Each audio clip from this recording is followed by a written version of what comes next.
cœur, c'est la problématique de sécurité. Aujourd'hui, en Guinée, nous sommes inquiets, comme je l'ai si bien dit en plénière, parce que dans un pays où un ministre de la Justice qui est en charge de rassurer le peuple sur les questions de justice, parce que la justice va de pair avec la sécurité, nous dit que des gens qui sont kidnappés par des malfrats, mais pas par des hommes en tenue qui kidnappent des gens ne sont pas des militaires, mais plutôt des malfrats. Ça, c'est un sujet inquiétant. Cela veut dire que personne n'est en sécurité en République de Guinée. C'est pourquoi j'ai profité de la plénière pour soulever cette question qui me tient aujourd'hui à cœur. Parce que aujourd'hui, peut-être les gens qui sont kidnappés, c'est eux. Demain, ça peut être nous, ça peut être vous, les journalistes. Donc, ce sujet doit nous préoccuper. C'est pourquoi je l'ai soulevé. Maintenant, par rapport au deuxième sujet, qui est la fin de la transition, vouloir aujourd'hui ne pas reconnaître que la transition a besoin d'une mise à jour, c'est se mentir. Dans le délai, dans le protocole entre les autorités de la transition et la CEDEAO, c'est le 31 décembre. Nous sommes aujourd'hui le 23. Donc pratiquement, on a 8 jours. 8 jours pour organiser les élections, c'est pas possible. 8 jours, les 10 points qui sont inscrits à l'ordre de la transition ne sont même pas aujourd'hui à plus de 50% de leur exécution. Donc, ce que moi je voudrais, il faut qu'on arrête de se mentir. Qu'on appelle tous les Guinéens. On a dit le 31 n'est plus tenable. Qu'est-ce qu'il faut faire? Il faut appeler encore les acteurs, il faut appeler les Guinéens, il faut appeler les frères autour de la table pour qu'on discute des contours de la transition, pour qu'enfin, que tout le monde ait une visibilité de cette transition.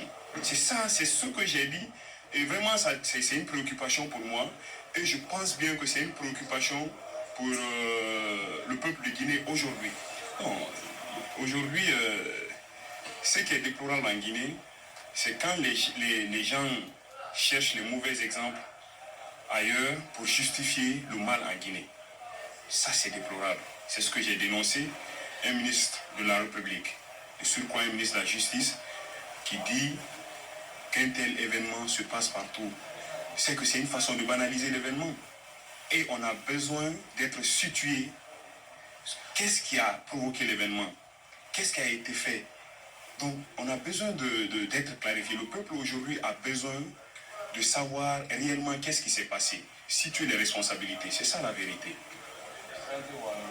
Et je suis l'honorable Sissi Awaka Sidiki, membre de la commission contrôle et comptabilité. Ok, la famille. On a écouté l'interview de Aboubakar Sidiki Cissé. C'est un membre du CNT. Donc, on lui a demandé par rapport à ce qui s'est passé. Bon, à ce qu'on est actuellement, il a donné ses idées. Normalement, voilà, il a donné ses idées par rapport à les 10 points de la transition. Donc, lui, il a dit par rapport à les 10 points que la transition avait mis en place, qu'ils n'ont rien respecté. Le fait qu'ils n'ont rien respecté, maintenant, nous sommes à la fin de la transition. Donc, ils doivent respecter ce qu'il avait dit, qu'ils vont laisser le pouvoir dès à la fin de cette année. Voilà. Mais le fait que maintenant on est à l'approche de la fin d'année, la fin aussi de la transition, mais ils n'ont rien dit. Donc, c'est inquiétant. Pendant que le ministre de la Sécurité et de la Protection civile a dit que par rapport à les kidnappings dans le pays, que ce n'est pas les autorités qui font les kidnappings. Donc, c'est les malfrats qui portent des tenues, prendre des armes et partir faire des kidnappings, de tuer la population, de kidnapper, de leur enlever ce qu'ils ont.